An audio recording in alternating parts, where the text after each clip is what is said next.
Entonces, sabemos que había mucha producción. Yo creo que probablemente hubo un intento de producir más de lo que podía soportar la red. Aquí el problema ha sido mucho más grave porque ha sido una transición muy rápida. Lo que pasa es que aquí ha habido una mala gestión de la red, porque la red daba avisos de que estaba inestable y no se entiende muy bien qué ha pasado. Situaciones, lo que pasó el lunes no tendría que pasar, porque además es peligroso. Es que piensa que hay sistemas que seguro se habrán averiado. Pero una variación tan bestia es algo muy peligroso, porque es algo perfectamente previsible y prevenible, evitable. No hay ninguna razón técnica para que pase lo que ha pasado el lunes, no hay ninguna. Hay que entender que una cosa es el descenso, vamos a tener una situación de descenso energético y material, porque ya está empezando y vamos a tener problemas de todo tipo, eso es así. Y la cuestión es si queremos hacerlo de una manera ordenada o no.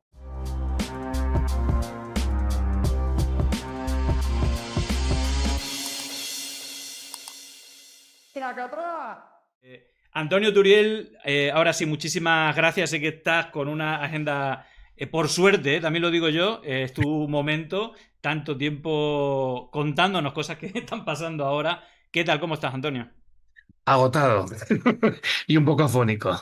Bueno, para el que no conozca, Antonio Turiel, él es investigador del CSIC, muy especializado precisamente en la energía y creo que, bueno, no es que sea Nostradamus, sino que realmente como experto venías denunciando pues una cuestión que tiene muchas aristas y que ahora estamos viendo cómo cada uno arrima la ascua a su sardina. Tú repites muchas veces que esto no es bipolar, que esto no es blanco y negro, pero precisamente como hay tanto interés, ¿no? Debido a la situación que vivimos el lunes, si quiere empezamos por ahí. Empezamos por qué pasó el lunes. Es verdad que no se sabe lo que pasó, pero de todo lo que yo he escuchado, para mí lo que más luz me ha dado, valga la redundancia, es, bueno, pues esas charlas que no es la primera que hace, lo ha hecho en numerosas ocasiones sobre el sistema eléctrico que es un sistema muy complejo y que, bueno, pues en cierta medida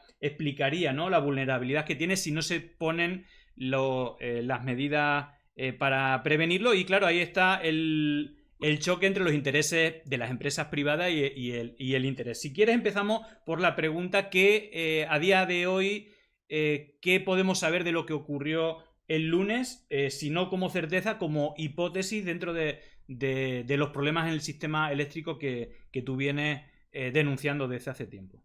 A ver, digamos que hay que distinguir entre lo que es la causa inmediata, lo que provoca el apagón, y la causa última, ¿no? Entonces, la causa inmediata es todavía un poco difícil de saber. Tenemos algunas sospechas, algunas no muy agradables, la verdad, sobre qué ha podido pasar.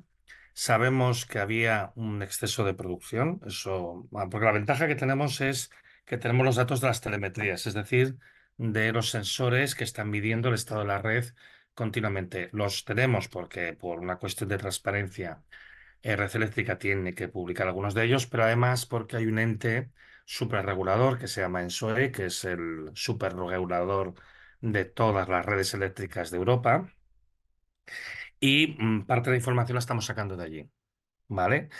Entonces, sabemos que había mucha producción. Yo creo que probablemente hubo un intento de producir más de lo que podía soportar la red. Esto es difícil de saberlo con precisión, muy complejo, pero esto podía haber pasado. Era un momento óptimo para la producción fotovoltaica porque era a mediodía y evidentemente es cuando está más alto el sol y hay más iluminación en un día despejado. Se está exportando mucha electricidad hacia Portugal, Francia y Marruecos en ese momento. Y yo creo que una de las cosas que ha podido pasar es que se les fue la mano y sobre todo hay una cosa que está clara, que ignoraron los signos de alarma. Porque analizando las telemetrías podemos ver que la frecuencia de la red empieza a oscilar gravemente, dando síntomas de preocupación, de que ya tienes que actuar desde media hora antes del apagón, desde las 12. ¿Vale? Esto además, bueno, los registros son bastante claros y sin embargo, pues bueno, pues no se actuó. Entonces, claro, cuando tú tienes una red que está tensionada y tienes una red en la que tú has introducido muchísima energía renovable, sobre todo fotovoltaica, que no está dotada de los preceptivos sistemas de estabilización que sirven precisamente pues, para compensar estas fluctuaciones que de manera espontánea se pueden dar en la red y más cuando la tienes sobretensionada, Bueno, pues las perturbaciones empezaron a resonar, a amplificarse. Ya hubo un momento en el que pudo haber caído la red a las 12:22 y al final acabó cayendo a las 12:33. Y claro, cuando tienes estas resonancias son fenómenos muy caóticos, se produce una caída en cascada. Tampoco tendría que haber pasado, los sistemas de protección tenían que haber evitado la caída en cascada. Se produce, aquí también habrá que entender por qué se ha producido una caída en cascada, pero bueno, esto puede pasar delante de una subida muy rápida. Cuando acumulas mucha inestabilidad, la subida puede ser rapidísima y, claro, los sistemas se protegen, se desconectan las redes, se desconectan las centrales y caen de golpe en un periodo muy corto de tiempo. No, probablemente no los 5 segundos que ha dicho el presidente del gobierno, porque las telemetrías en periodos tan cortos no son fiables. Pero periodo muy rápido, en menos de un minuto seguramente, se pierden 15 gigavatios de potencia que se desconectan para no reventar, claro, porque es que el programa está hablando de potencias muy grandes y si empiezas a tener sobrecargas, puedes literalmente desintegrar piezas, de la cantidad de energía que hay. Y es que piensa que un gigavatio es como un rayo, o sea, Ujú. no es ninguna tontería, ¿no? Y claro, el momento en que cae todo pues tienes un apagón enorme y la suerte es que no llegó a caer toda la producción eléctrica de la península, quedaron en pie todavía 10 gigavatios y eso ha permitido, eso y la interconexión con Marruecos y con Francia, ha permitido una recuperación bastante rápida de tan solo unas horas. Si hubiéramos tenido un cero en real, un cero de que no habría ninguna producción, resincronizarlo todo hubiera llevado días, en el peor de los casos, un par de semanas. Ahora tú imagínate lo que hubiera podido pasar en esa situación. Entonces, la causa última está clarísima. Hay un problema de inestabilidad en la red asociado a meter muchas renovables sin protección, sin estabilización. La causa inmediata, lo que desencadena, pues hay varias posibilidades. Algunas, desde luego, no son muy halagüeñas para los implicados y yo creo que en ese sentido las declaraciones de Pedro Sánchez de ayer iban en esa dirección. Sí, sí. Ya lo sabremos o no, porque es difícil de saber en este momento qué es lo que ha pasado, pero en cualquier caso nunca se tenía que haber permitido tener una red con ese estado de inestabilidad y más cuando ya media hora antes tenía síntomas de que había problemas. Yo hay varias cosas que digo por quedar cosas por hechas, hay cosas que podemos hacer hipótesis, cosas que son reales. Una de ellas, digo, para ir desapareciendo fantasmas que ya aparecieron con el tema de Rusia y tal. Es decir, no tenemos Mm, problemas de desabastecimiento de energía, no, no. Vendemos, producimos más precisamente mm. porque somos, digamos, grandes productores, sobre todo de energía renovable. Eso tiene una parte buena, pero también tiene una parte mala en el sentido de que es más inestable es decir, ahí hay un consenso incluso desde posiciones quizás más progresistas e incluso posiciones. Y esos son datos, es información. Y hay dos cosas que también son dos principios que tú vienes repitiendo y todos los expertos, todos los que sabéis de esto, que para algunos es una cosa nueva. Primero, hay dos reglas de oro. Una, se tiene que gastar todo lo que se produce. Y eso es un elemento de ingeniería muy compleja. Y otra, esa estabilidad tiene una sincronía o asincronía con una velocidad de 50 hercios por segundo, que es una auténtica locura. Entonces tenemos una serie de energía que son más estables y una más inestables, ¿no? Entonces, yendo un poco al grano de tu predicción, tiene que ver con que toda esa gran producción que hacemos es rentable, es económica y sobre todo desde un punto de vista económico, lo que están haciendo las empresas es no poner sistemas de defensa de toda esa inestabilidad que da toda esa gran producción de energía, como son, digamos, bases de gas preparadas para, claro, como son más caras. Entonces, este caso, yéndonos al lunes, esto que tú predecías hace 4 meses ocurrió el lunes, es decir, las empresas no tenían previsto estos sistemas combinados con gas para darle estabilidad al sistema. ¿Ocurrió esto que tú decías que podía ocurrir también el lunes? Sí, sí, sí, pero bueno, me quiero hacer una precisión que es importante. Cuando yo hablo de sistemas de estabilización, me refiero a sistemas que hacen que las propias plantas fotovoltaicas no tengan estos problemas cuando las conectas a la red de alta tensión. El sistema más sencillo son baterías. Esto pues baterías. Las baterías sirven para compensar cuando hay un exceso de demanda, la energía sale de la batería. Cuando hay un exceso de oferta, lo metes en la batería. Esta es la manera de estabilizar más simple que existe. También es cara, porque las baterías son caras, ¿vale? Hay otras maneras de hacerlo. ¿vale? Y esto es una cosa que en principio es un sistema a nivel de planta. Yo, la comparación que yo hago esto es como si a ti un tío te vende un coche sin frenos. Y dices, hombre, no es que los coches sean inherentemente peligrosos, pero claro, no los puedes vender sin frenos. Entonces tú cuando pones una planta que conectarás a una red de alta tensión, debería de ir con su propio sistema de estabilización y de hecho la normativa vigente desde el año 22 obliga a que los nuevos sistemas que se conectan a la red cumplan con unas condiciones de estabilidad que en la práctica implican que ya tienen que venir con esos sistemas de estabilización en planta. Porque aquí el problema es quién va a pagar por estos sistemas de estabilización que se tenían que haber instalado desde el momento en que tú querías meter mucha renovable en la red. Entonces, aquí el problema, no nos engañemos, no es que la renovable sea mala o inestable, es si tú quieres ponerla en una red de alta tensión, necesitas sistemas de estabilización. Si tú la quieres usar en una comunidad local o la quieres usar en tu casa, no hace falta. Esto es cuando estás pensando en En un una escala sistema grande. muy complejo, sincrónico, como es la red de alta tensión, que es algo muy complicado, y ahí lógicamente no te puedes meter de cualquier manera, ¿vale? Luego está la otra cosa que tú has comentado. Si tú no tienes los sistemas de estabilización, que deberías de tenerlos, pero bueno, no hemos que invertir en ellos, ¿vale? Entonces una manera de compensar no tan buena, pero que puede ayudar, es tener centrales de gas de ciclo combinado en parada caliente, o sea, rodando, quemando poco gas, pero las tienes ahí preparadas y están al quite. Cuando hay un problema, pues entran ellas a compensar, porque estas son mucho más flexibles y más regulables. Entonces, esto por lógica deberían de estar ahí. ¿Qué pasa? En el momento del incidente, solo el 3% de la producción eléctrica era eh, ciclos combinados y las centrales que podrían haber ayudado están paradas del todo. Poner en marcha una central de ciclo combinado hasta régimen y demás pueden ser 3 horas. Entonces, claro, hay algunas que son más rápidas, puede ser hora y media, en todo caso, hora y media no te la quita nadie.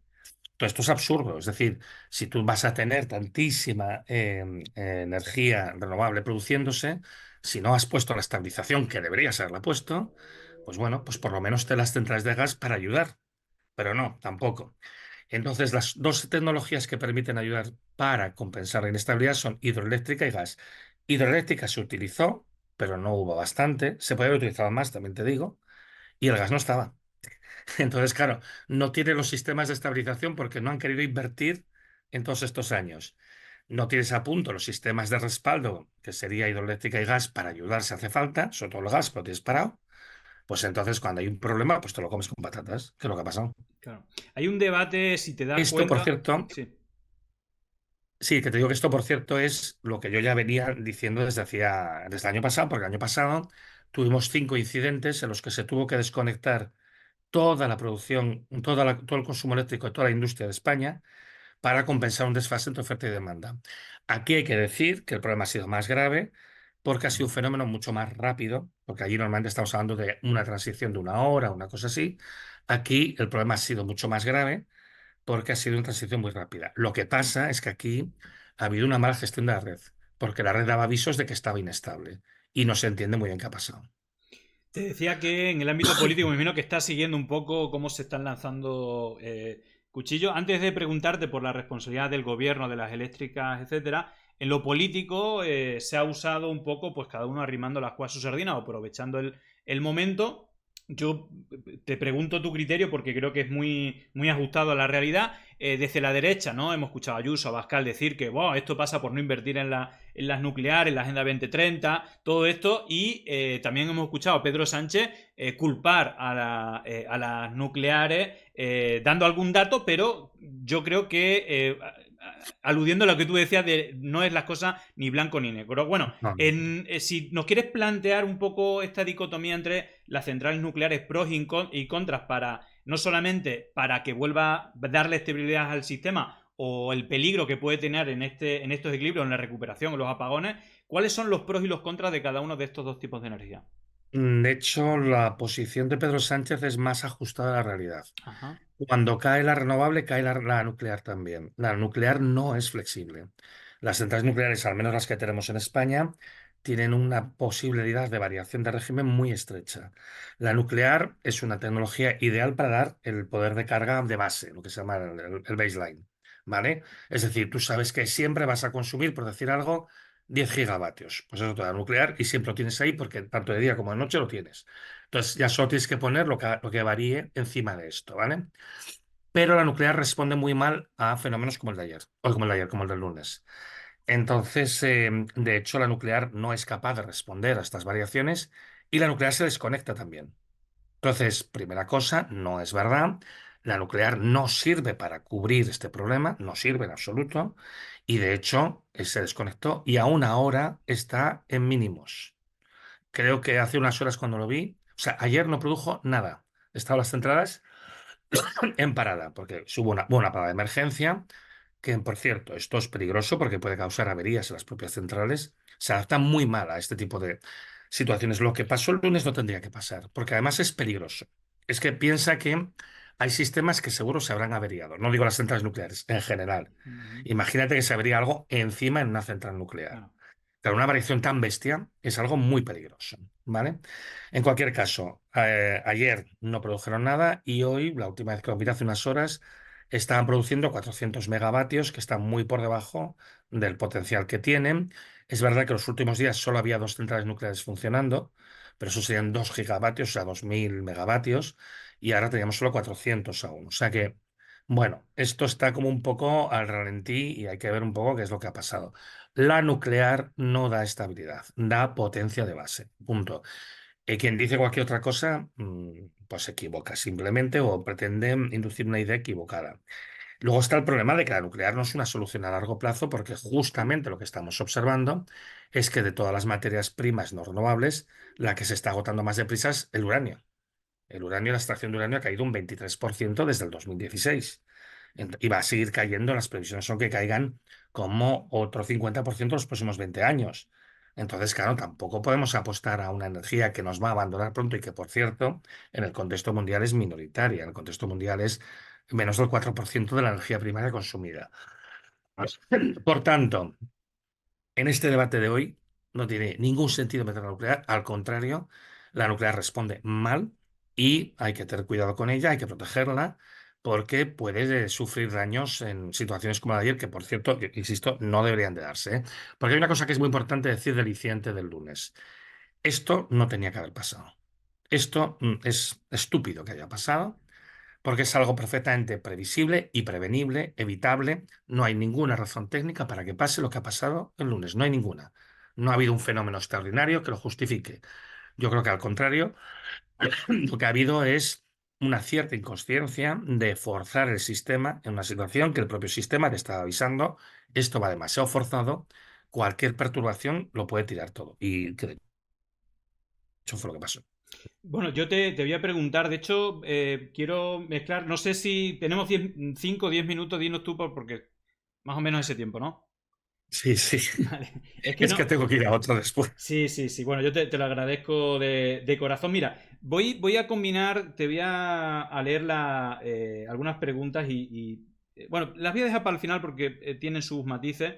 La gente bueno, digamos que, o estamos viendo cómo se echan las culpas, los balones, no solamente el debate sobre qué energías son por las que hay que apostar y todo esto, sino la culpabilización bueno, pues la culpa es del gobierno, que es quien maneja red eléctrica, si es privada, si es pública. Luego, las inversiones, quién la tiene que hacer y sobre todo, quién tiene las responsabilidades. Si hablamos de responsabilidades, yo creo que te he escuchado como que cuidado a todo el mundo porque todos tienen responsabilidades. Eh, Quién tiene aquí la responsabilidad? ¿El gobierno? ¿Las empresas privadas? ¿Qué porcentaje le daría a cada una? Y luego ese debate si la red eléctrica es pública, es privada. ¿Quién tiene la responsabilidad de todo esto?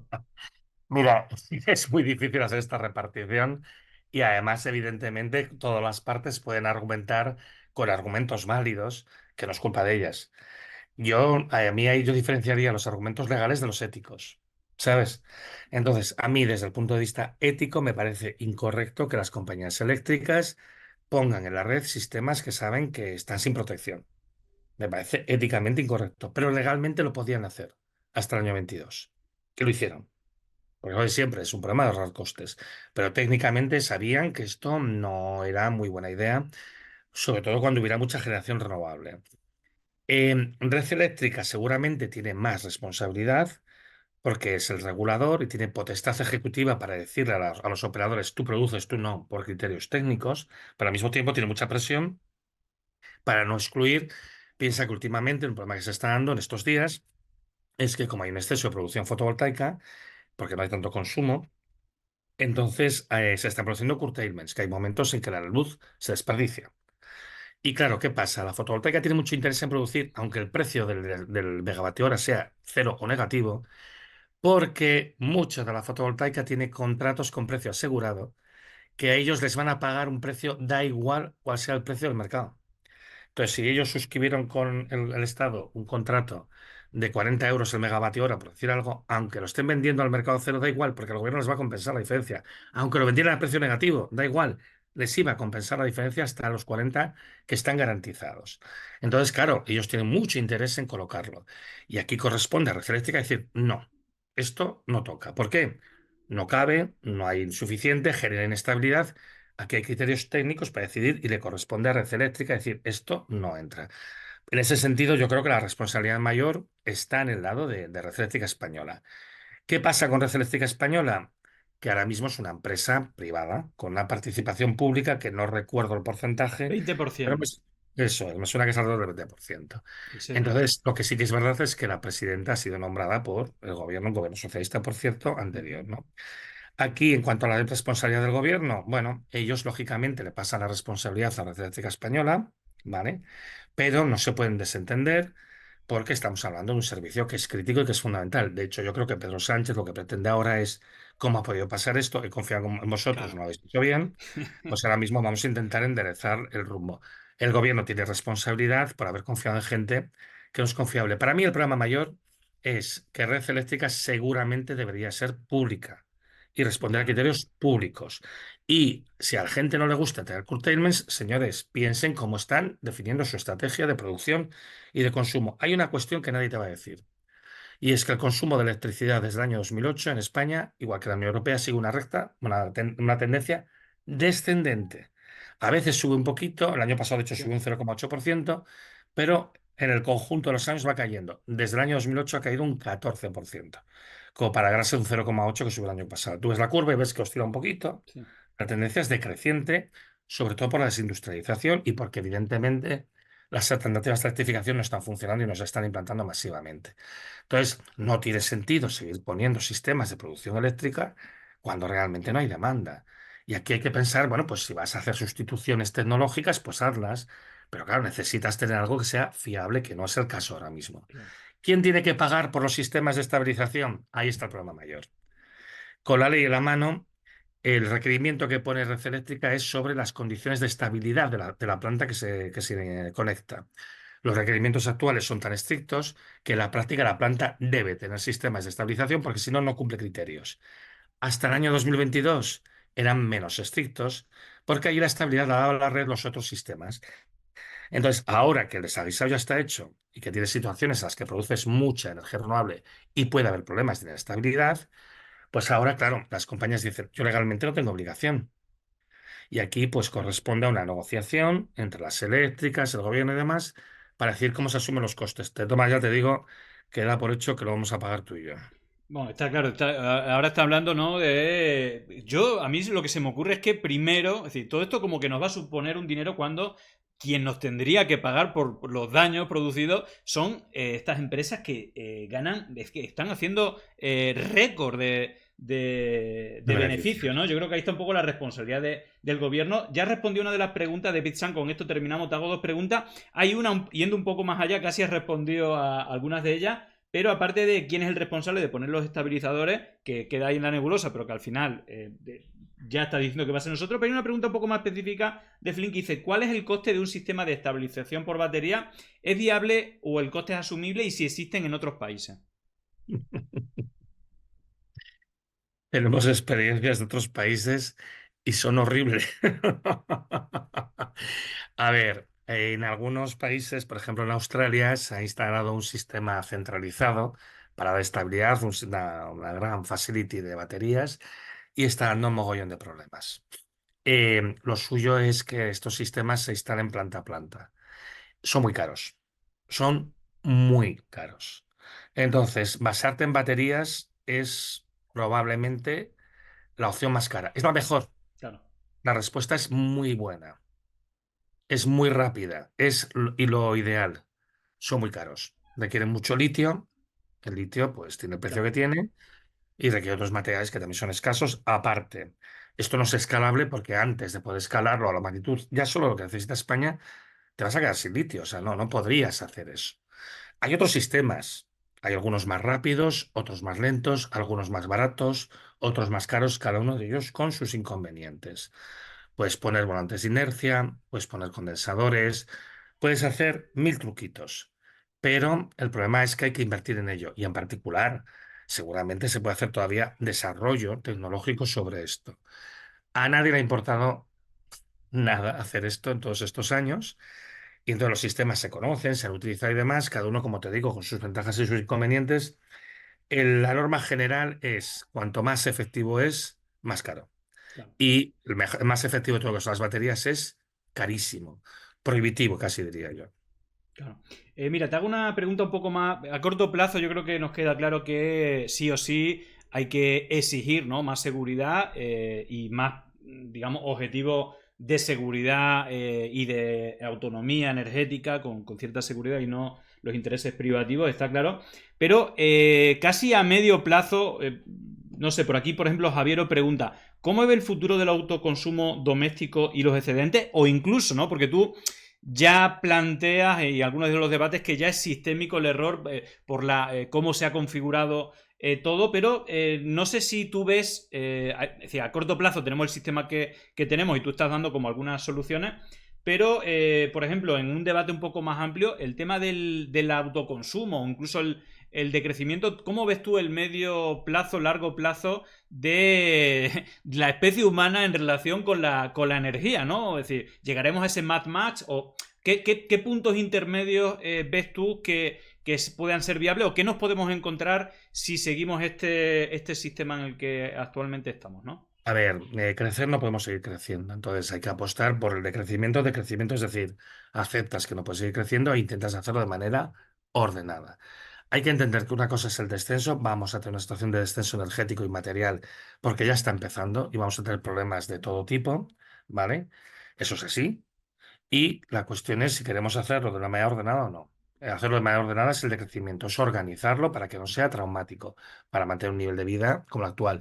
El objetivo, obviamente, es evitar el Mad Max. Yo no creo que vayamos al Mad Max, ¿eh? Pero yo creo que para eso también hay que esforzarse, hay que hacer las cosas bien. Si las haces mal, pues entonces puedes tener unos problemas brutales. Autoconsumo. Más que autoconsumo, yo creo que la solución a nivel local son las comunidades energéticas. El autoconsumo implica poner sistemas de almacenamiento que, como he dicho antes, son caros, incluso a un nivel doméstico. Lo lógico, la electricidad es movimiento. Lo lógico es consumirlo en el momento que lo produces. Entonces, las placas de tu casa que alimenten la panadería de la esquina o al cerrajero del otro lado. Tienes que alimentar a los negocios locales. Esto funciona bien, es lo más efectivo que hay y sería una gran ayuda. A mí, yo veo que donde hay más potencial, sobre todo a nivel de la producción local fotovoltaica, es el autoconsumo. Además, todos estos problemas de estabilización y demás, a nivel de una red pequeña, no es importante. Allí no hay problemas de esta índole porque no son redes que cubren grandes distancias, no puedes tener problemas de desincronización. Piensa que mantener una red eléctrica de alta tensión con corriente alterna es dificilísimo Sí. ya sin tener que meter sistemas renovables, ¿eh? Entonces, en una red pequeñita, local, de 1 kilómetro, dos, ahí no tienes ningún problema. Todo funciona como la seda. Entonces, para mí está claro que esa sí que es una alternativa buena, más que el autoconsumo, las comunidades energéticas. Bueno, yo para despedir, porque creo que incluso ya te están avisando, Sí, sí, sí. simplemente como usuarios, tanto en el momento actual, no ya por el tipo de consumo, sino por las reivindicaciones como ciudadanos, qué papel nos toca, ¿no? Porque al final somos indolentes a todo esto y esto a lo mejor puede incentivar a que nos activemos más con la importancia que tiene en nuestra vida la energía y en la globalidad, ¿no?, de la humanidad y del planeta. ¿Qué recomendación harías para despedirte? Mensajes o recomendaciones, ¿no? Como usuarios de energía y como personas que podemos reivindicar a nuestras instituciones que mejoren nuestra vida y también la de nuestros hijos y nuestros nietos, ¿no? A ver, hay muchos mensajes y no es fácil transmitirlos todos. Tenemos que hacer una transición necesariamente. Hay un problema ambiental gravísimo, hay un problema de falta de recursos. El problema de la energía no es solo la electricidad. La electricidad es una parte minoritaria del consumo de energía y necesitamos hacer cambios muy profundos que incluyen el consumo, por supuesto, e incluyen también pues, un empoderamiento de la ciudadanía en la toma de decisiones. Porque los próximos años van a ser muy difíciles y además la llegada de Trump a la Casa Blanca ha evidenciado que estamos entrando en un momento geopolítico diferente. Yo esto lo llamo el endgame geopolítico. Estados Unidos es consciente de que empiezan a faltar recursos y lo que hace es asegurárselo para ellos y a Europa la ha dejado bastante al margen. Yo creo que en Europa hay que empezar a reaccionar y darse cuenta de que tenemos que ir a sistemas de producción local, a sistemas de abastecimiento local y apostar por una gestión más eficiente que se puede hacer técnicamente con sistemas renovables que no siempre tienen que ser eléctricos, que esa es la otra cuestión que muchas veces se ningunea, ¿no? Entonces, es posible técnicamente hacerlo, pero hay que empezar a trabajar sobre ello. Yo creo que la gente, sobre todo, lo que tiene que hacer es concienciarse y ejercer como ciudadanos. Esto no es un tema de consumidores, es un tema de ciudadanos, exigiendo a los poderes políticos que actúen en consecuencia con los retos que tenemos por delante. Y así me disculpas, me voy porque me van a matar. Total. Venga, muchísimas gracias de corazón. Bueno, aprovecha el momento que seas capaz de concienciar a muchísima gente. Gracias por estar ahí y bueno, nos ha quedado mucho más claro. Te dan todas las gracias a toda la gente que nos ha visto y lo dicho, gracias de corazón. Venga, Chao. gracias a vosotros. Hasta Chao, Antonio, luego. gracias. Llegó el momento de no estar callado, de desmontar inventos que vienen envenenados. Es contrainfo, que no es lo mismo. Pandemia digital, desinfectando su cinismo.